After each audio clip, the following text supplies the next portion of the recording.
El Bosc de les Creus és potser el projecte més conegut dels meus treballs que he fet fins ara.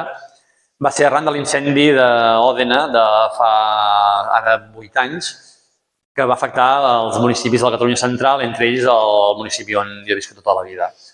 Aquest paisatge conegut que havia desaparegut arran de l'incendi em va obligar, de certa manera, a buscar de treballar-hi i de veure quin element podia fer jo a partir de l'incendi. La idea era expressar el dol que jo sentia per la pèrdua d'aquest paisatge conegut, passar-ho pel filtre de l'art i generar algun element que l'espectador pogués percebre aquella pèrdua que jo havia patit.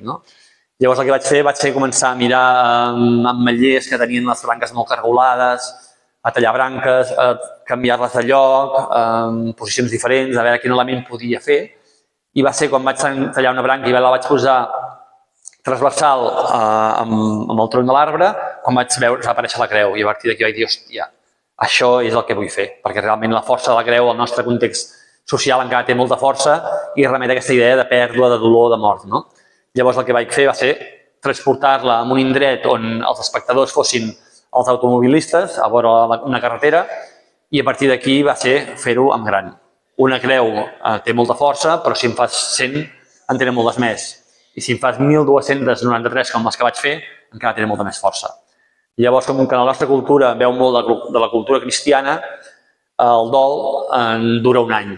I vaig voler estar un any sense parar, anar fent creus, fins a arribar a aquest nombre de 1.293, que són el nombre de creus d'hectàrees que es van cremar en aquest incendi. Va convertir com una icona de la defensa del medi ambient, com la idea aquesta de lluita contra l'augment de la temperatura global del planeta.